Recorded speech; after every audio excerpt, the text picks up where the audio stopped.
Hello and welcome to another Thursday interview with me and Diamond here on Viking.TV. Now this week we're celebrating all things Ireland, and if you have any Irish blood inside you whatsoever, and even if you don't, I guarantee your heart will go a-flutter the minute you hear this sort of sound.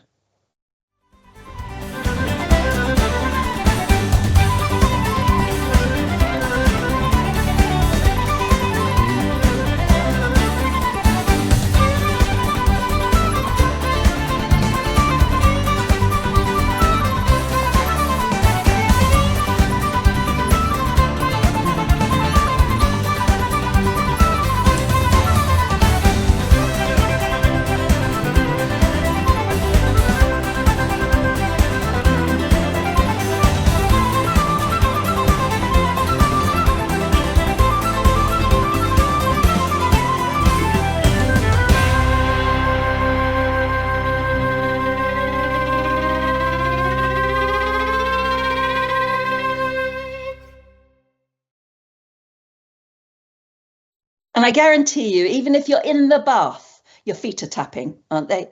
That is the sound of my special guest, someone born and brought up in Ireland, but who now lives either on the ocean wave or in, of all places, Las Vegas.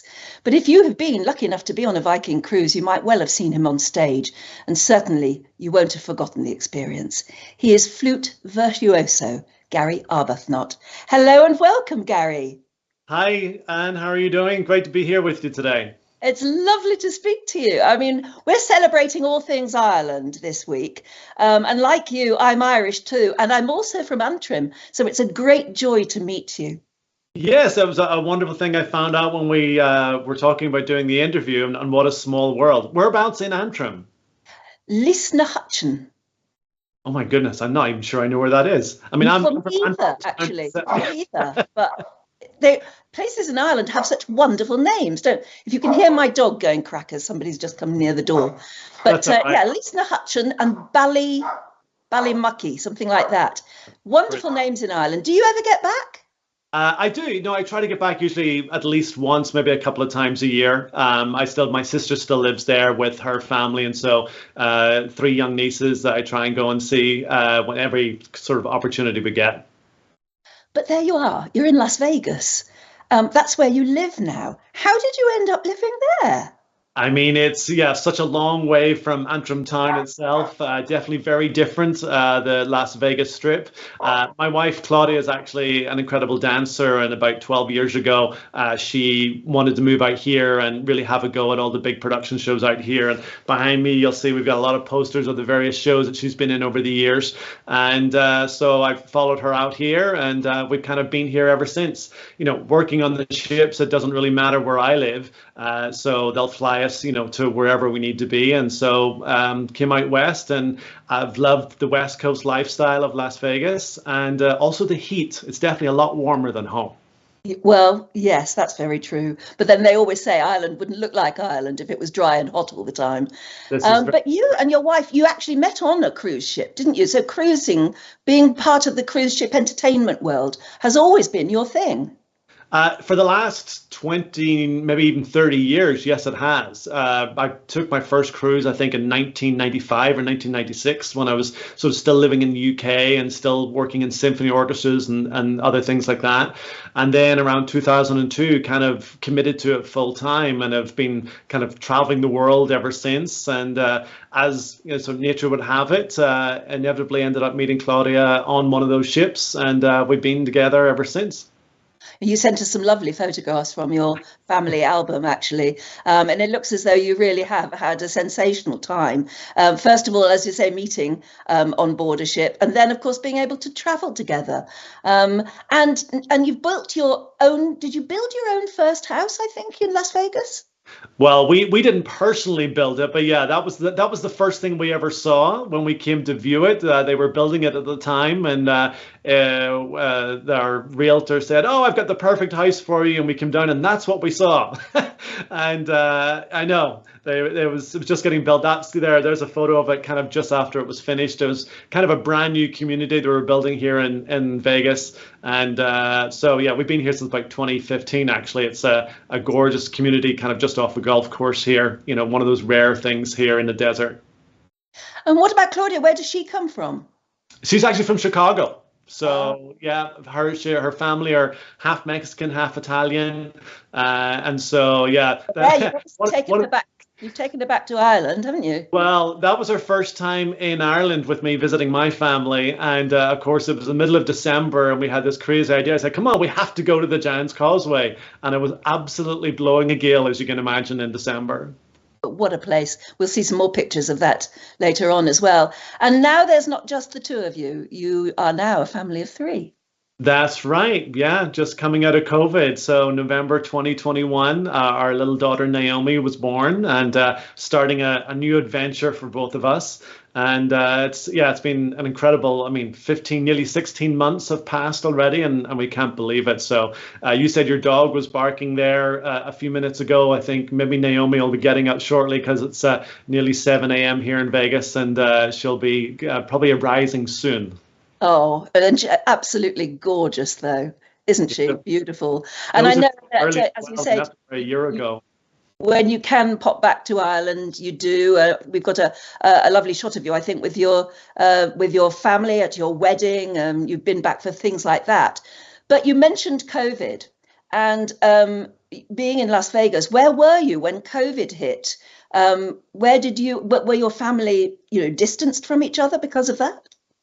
Well, of course, my family, it's just my sister that's still with us. And so my sister and her family were in Antrim, where they still are. And, we were here in Las Vegas. But actually, funny story, when COVID actually just hit, I was actually flying to Australia to join a ship down there for one of the cruises. And I got on the plane, flew all the way to Australia from here. I landed and was told that the cruise was cancelled. And I literally had dinner in Melbourne Airport, got on another plane and flew right back.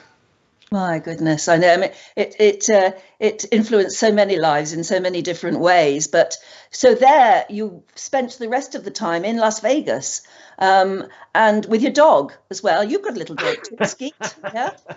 Yeah, with a little dog Skeeter, we were, just like everybody else, we were here not quite knowing how long this was going to go on for. Of course, it resulted in some amazing creativity. There's a shot, funny enough, of the Bellagio on the Vegas Strip. And what is incredible, it was a ghost town. It's not a single person. We would take our bikes and we would ride down the strip, which you would never be able to do, and you wouldn't run into a single soul.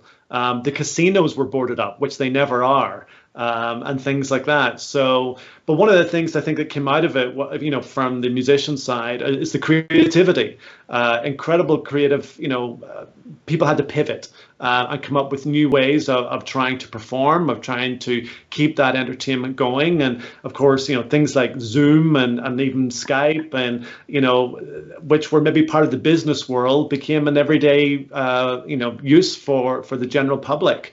And we learned how to do online concerts and online shows and collaborations, which we've done for Viking.TV also in the past. Absolutely. And I'm glad you mentioned it, because we've got a lovely video of that, this wonderful way that musicians found of being together apart. And you did this wonderful ensemble for Viking. Should we have a look at that now too? Sure.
And there you are, Gary, with other musicians in different parts of the world and yet being able to play together.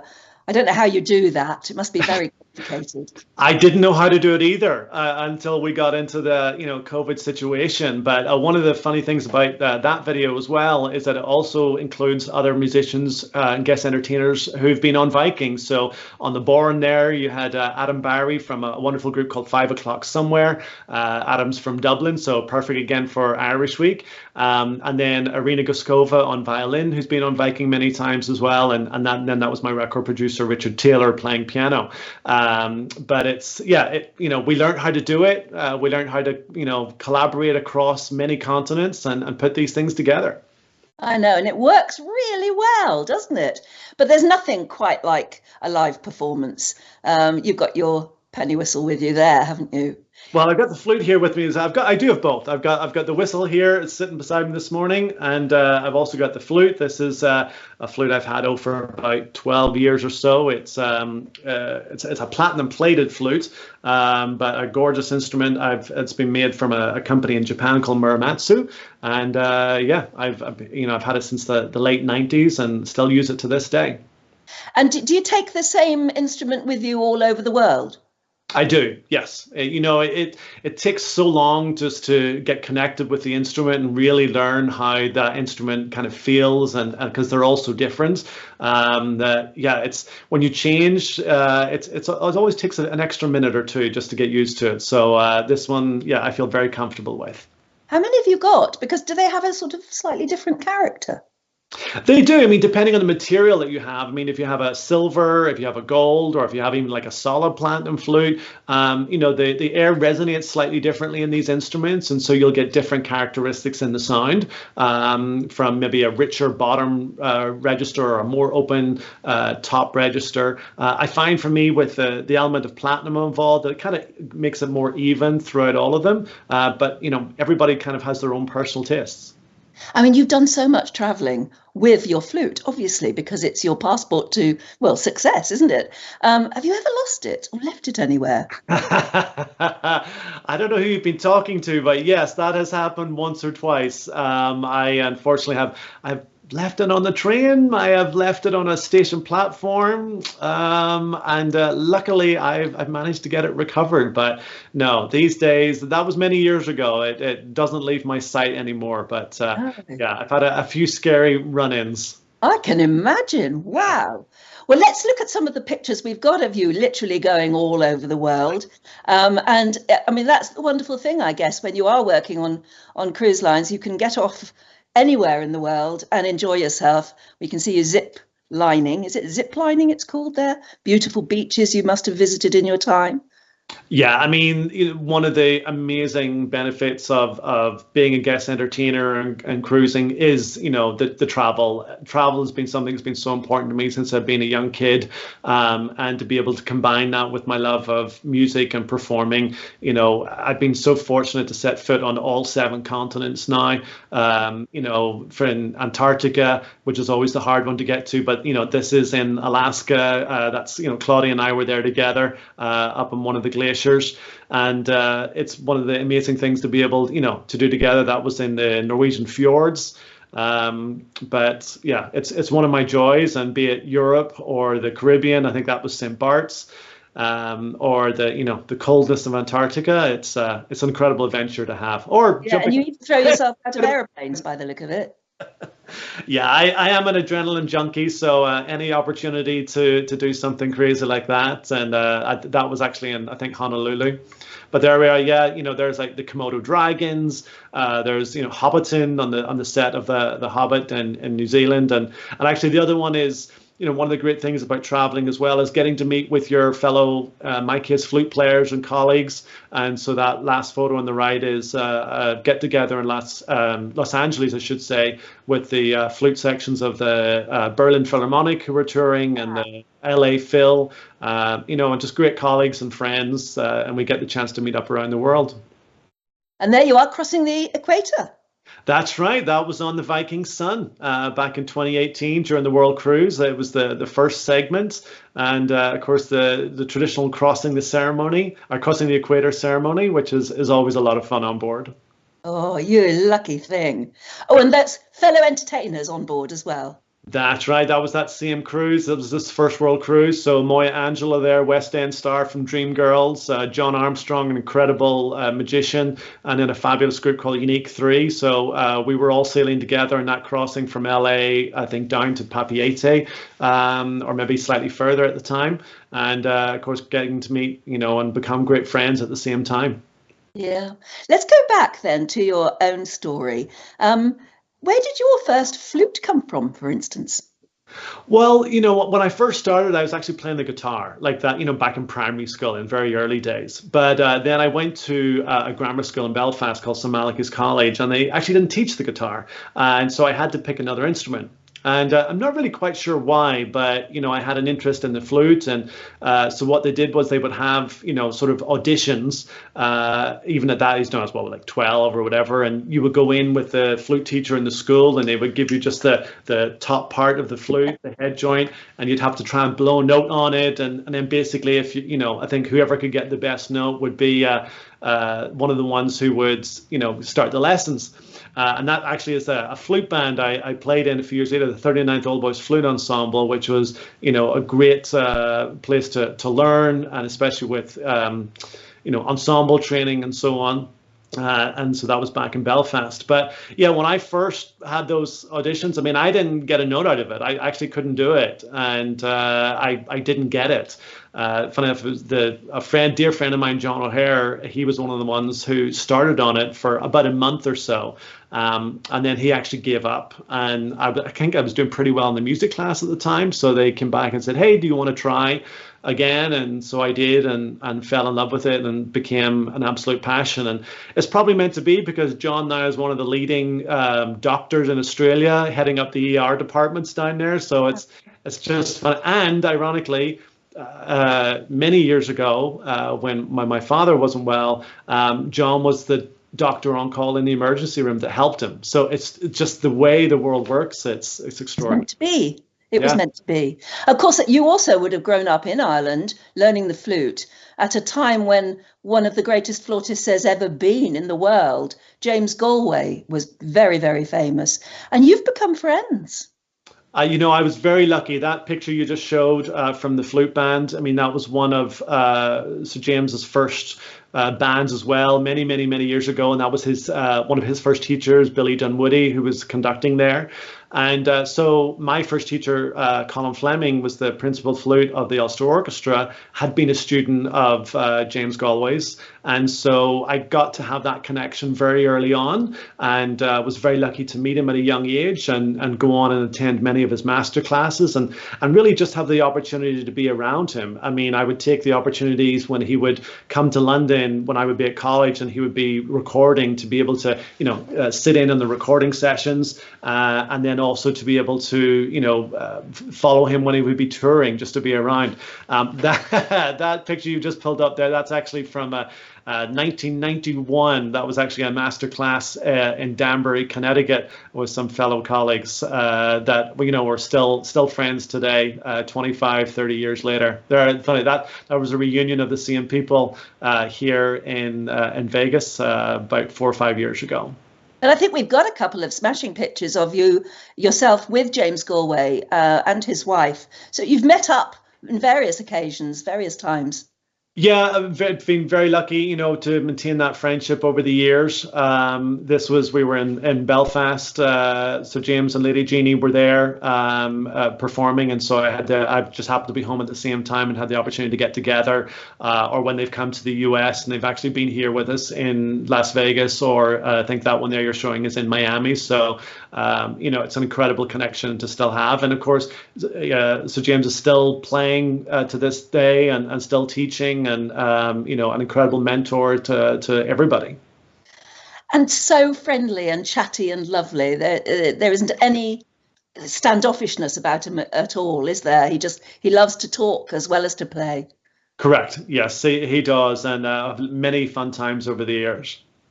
Now, given that Irishness about the way you play as well, and the tunes you love to play, cheeky question, but is there a tune that you won't play? I mean, if you were playing to an audience now and you said, are there any requests? One of the first things they're bound to say is Danny Boy. Will you not, or will you play that, do you think? I think if I didn't play Danny Boy, I'd be shot. You know, I think it's nearly a requirement of any show to be able to do that. I think I tried for a while not to include it in the program, and then as as the guests would come out afterwards, they would say, "Why didn't you play Danny Boy?" You know, so it's such that, or any of those Irish haunting tunes, Danny Boy, Carrickfergus, She Moved Through the Fair. They're just all such beautiful lyrical tunes. They deserve to be in any show or concert. Will you give us a treat then? Will you play something like that? Sure. Yeah. Why don't I tell you what? We'll do a little bit maybe of Carrickfergus, as we're both from Northern Ireland. Oh, please. So, excuse me a second. It's very early here, but we'll see.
Thank you so much. That really was beautiful. And it really does get the Irish blood going, doesn't it? It really does. The tears are in the eyes almost.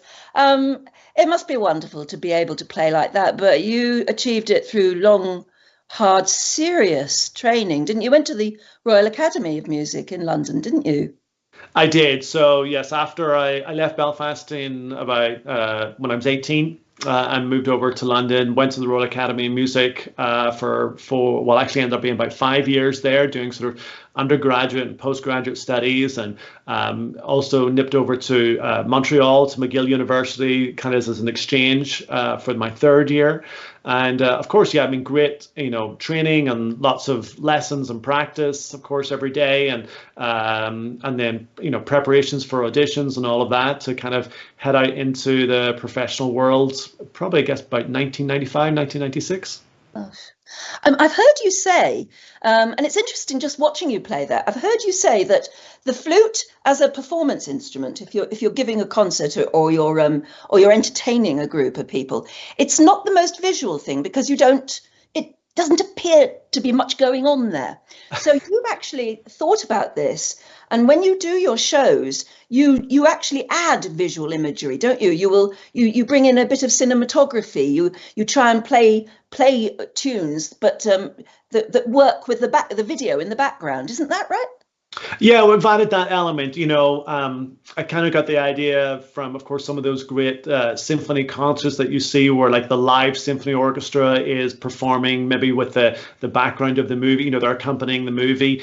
And especially when we started putting the show out at sea, it was one of the things I thought about because, yes, if you're trained really well, this is the visual image of a flute player playing slow. And this is the visual image of a flute player playing Flight of the Bumblebee. You're really not going to, Yeah. see much more. Your fingers shouldn't really be moving much more than that. So unlike the violinist or the cellist, get a lot of flair with the bow and stuff like that. So yeah, it's just to add an extra sort of visual element, which people seem to enjoy, especially because, a lot of the ships these days, including on Viking, have got these amazing, LED walls to be able to support behind the performer. And so it's great to include that in the show. So, for instance, if you're playing some of the well-known music from, say, Pirates of the Caribbean, you might be able to show a clip of the video behind you so that people can get stuck into the feeling of it. And also, well, Titanic, you must be always requested to play My Heart Goes On. Well, I actually try to avoid that, and I usually try to do something like Irish Party in Third Class, which is sort of one of the more Yes. fun bits from the movie. But yeah, I've done the theme from Titanic as well, of course, over the years. And Bolero as well, when everybody knows so well from Torvill and Dean, 1984, winning their Ice Dancing Gold. But I wonder what you think about that. The sort of the sensationalizing of classical music. A lot of people only know snatches of classical music, don't they? Usually from adverts. That's correct. Yeah, I mean, from adverts, from everyday movies and TV shows, or in the lift, maybe in a building that you're in. I mean, it's used everywhere. I don't necessarily say it, sensationalized. I think any exposure to it is great. If somebody hears, as we know, that, the British Airways theme and it makes them want to go and explore more of it, I think it's a great thing. In my own show, if I introduce people to, music from, maybe it is Bolero, and they haven't seen that maybe since Torvill and Dean were performing, and they'll go and they'll listen to Ravel's Bolero, maybe the full thing again, instead of the, the 3 or 4 minutes that we do. It's a great way to, expose people to that. Yeah, I gather there's a very famous ad in America. I don't think we had it here in the UK, where they played Richard Strauss's Also Sprach Zarathustra for a Pampers advert for Pampers diapers. And it's a brilliant advert, I have to say. You know what? I haven't seen that one, but I'm definitely going to have to keep a lookout for it. It's beautiful little babies' faces looking very intense, and they play the music over it. It's absolutely brilliant, as you say. It gets more music out there, and a lot of people want to find out more. So you embrace that. You're bringing music to a wider audience. Absolutely. I mean, I think even of tours we would do when I was still living in the UK. Lord Yehudi Menuhin, had his organization Live Music Now, which we were part of when we first left college, and just bringing that music all over the UK, and especially to a lot of places that wouldn't necessarily have access to live concerts. And you go in and share maybe some of the more common pieces of music, and hopefully give them the opportunity to go on their own and explore that further. You mentioned the Irish Party in Third Class. Have you actually recorded that as an album or something? I haven't. Funny enough, I haven't recorded that one yet.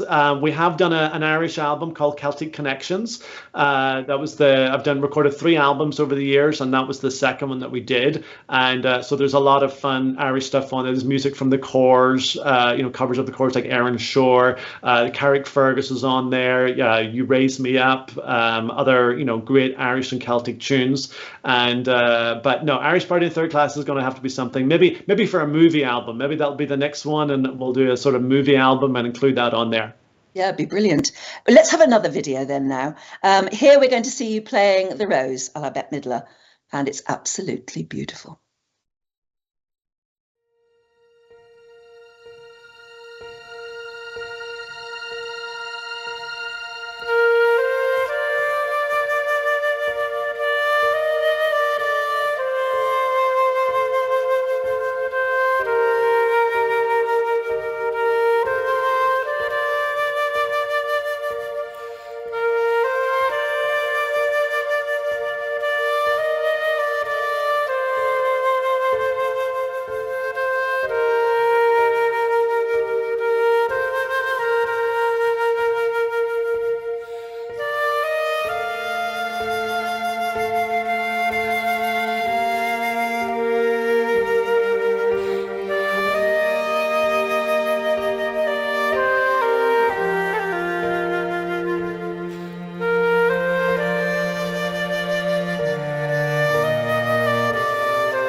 different is life for you now? You've got a young baby. Does that mean you're going to stop going on cruises and maybe just stay at home more? Maybe have to work your way around the classical sort of music scene in America? I hope it's not going to be stopping cruising. It's been something I've absolutely loved for the last 30 years. And it's something I've always, wanted to hopefully share with my family when the time comes. I mean, Naomi's a little bit young yet to be able to go on board, but, hopefully in the future, that's something we'll be able to do and share something that, her mom and I have absolutely loved. That was just recently, we were at the dry lake beds here just outside of Las Vegas. And, I think travel is so important. It's probably the best education you can ever have. And, I definitely want to introduce that to her at a young age. So I think we'll keep cruising. I don't cruise as often as I did previously. Obviously, one of those reasons is I want to be home now and take on the role of father and support Claudia as best as possible. And, also with the business side of things, with Blackburn International, and looking after a lot of the guest entertainers here in the US, it's important for me to be here to also help and support them. Yeah, you certainly got the experience to be able to support them, haven't you, yourself? So moments to remember from your whole career. Are there any? I mean, I know you say you've been to all 5 continents now, and you're not going to stop cruising. So you clearly, and you're a bit of a daredevil. You like to actually have fun experiences. What are those pinch me moments? Or maybe you've met somebody where you think, I can't believe I've met that person or whatever. What are your pinch me moments? I think you're right. One of the things about cruising as well is meeting some incredible people over the years. Running into people like, Hollywood actors like Bruce McGill, who has become a great friend that I would never meet, except we were on the same ship together and on the same cruise, and he was lecturing. And so, things like that are amazing. Getting, of course, just to meet because of traveling to many of these other countries, meeting with, fellow colleagues that are in those countries, be it, meeting with the flute section of the Sydney Opera Orchestra, or in, Singapore or any places like that. Of course, the traveling is amazing, getting to do things as well, such as, climbing the Sydney Harbour Bridge, or, jumping out of a plane in Honolulu, or being in the South Pacific, or, as we showed a bit earlier, Komodo Island, with the dragons, setting foot on Antarctica. These are things I probably never even dreamt of. I think when I was a kid, I thought, I'd love to travel, with the flute, tour around the world. And then, it just led to an unbelievable combination of both over the years. And sometimes as well, it's those little moments. I was going to use the word ordinary, but of course they become extraordinary. I remember hearing you talk once of, I think you and a fellow musician went to play at a school for special needs kids. Mm-hmm. And the playing of music got through to some of the children in a way, the head, I think later told you, in a way that they've never been able to reach before. Yeah, that is definitely one of those special moments. This goes back to what I was mentioning earlier, Lord Hootie Menuhin's Live Music Now program. And a guitarist, dear friend of mine, Mark Ashford, and I, we were touring together. And one of the venues, it was exactly that. It was one of these schools for special needs. And we went in, and I'll never forget it. It was, the head came and warned us ahead of time that, not to expect very much. It could be very rowdy. The kids weren't necessarily used to having live concerts, and just to be prepared. And we were like, yeah, it's fine. We've done this before. This is okay. And we were playing, and Mark did a solo piece on the guitar. It was called Asturias.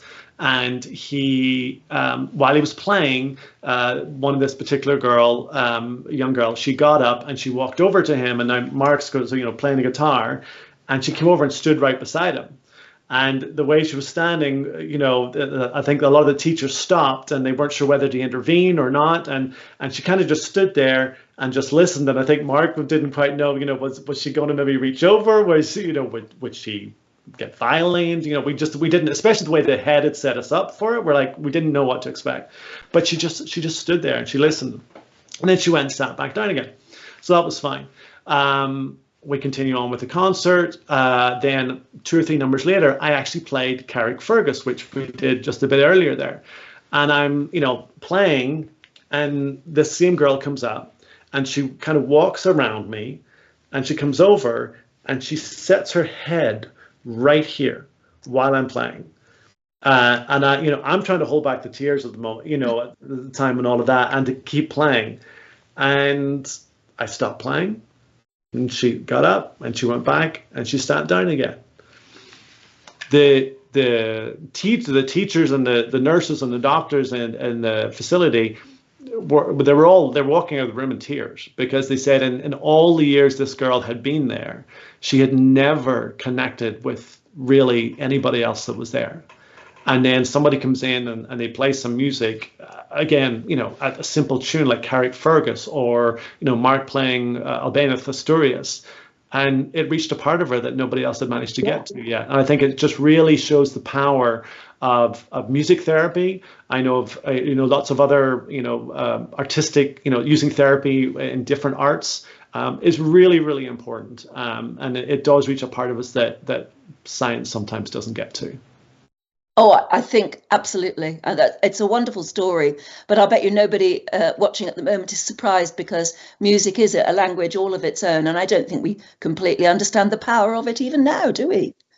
No, I think it's something we will explore, I'm sure, for centuries to come. I think we're only at the very edge of even trying to understand it. But, when I see even my, young daughter, and she loves all sorts of music, but even if I play her something, like a piece of a Mozart piano concerto, and she'll just be looking at me, and she'll just smile. She'll just immediately smile and connect, and you're like what is that? Even at that age, there's something there that is connecting with all of us.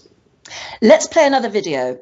One of the most famous tunes there is. My goodness, it requires some very deft finger work from you, and it's The Flight of the Bumblebee.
My goodness, very deft finger work there.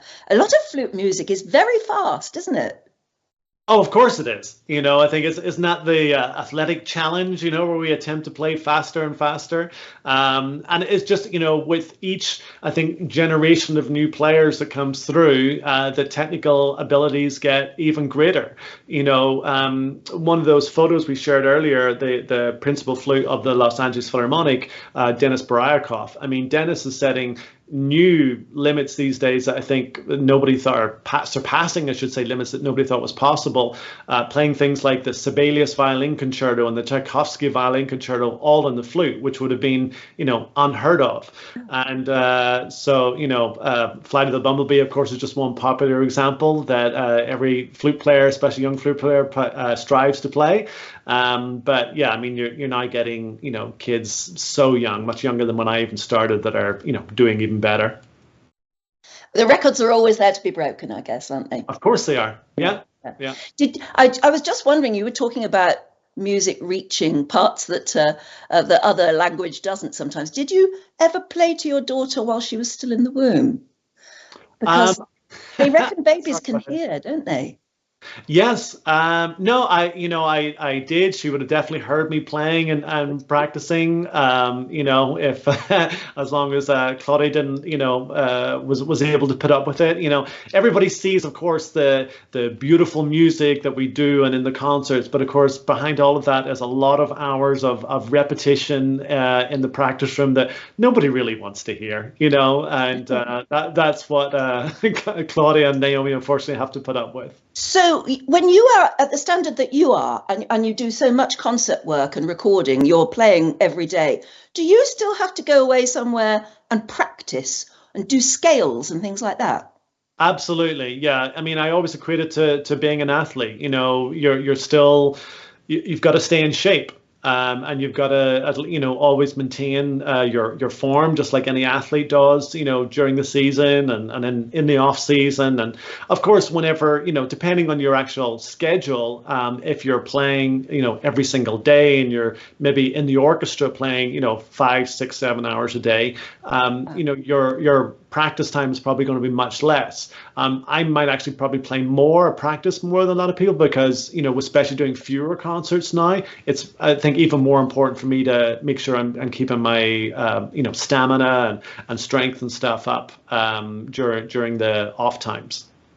Well, I better not keep you away from your scales and arpeggios in that case, because you'll have to get those out of the way before you have to go upstairs, get the baby up and change a few diapers. But it's half hand at that. I'll bet. It's been brilliant talking to you, and it's been even more brilliant hearing you as well. So thank you so much. It's been absolutely brilliant. And I know everybody watching at the moment will be hoping they really are on a cruise, that they will actually be able to come and see you in person, hopefully quite soon. Thank you. I hope so. I look forward to seeing everybody out there. Well, there you go. That was a private concert for us. That was Gary Arbuthnot, Virtuoso flautist extraordinaire. I do hope you get a chance to see him on board soon. Until I'm with you again, that's it from me. Do have a wonderful week and an exciting one if, like me, you're actively planning your upcoming holiday. Until next week, do stay safe and happy. And shall we hear a bit more from Gary now and his friends who overcame lockdown by getting together even though they were apart? A very big hello to all of our Viking guests. I'm sorry that we can't be sailing together right now, but what I wanted to do was to bring some entertainment to you in your home. So what I've done is I've got together with a few of my entertainer friends from around the world, and we've done a cover version of a great Irish song. It's going to feature the penny whistle, this fabulous Celtic instrument. It's written by the Corrs, and this is called The Joy of Life.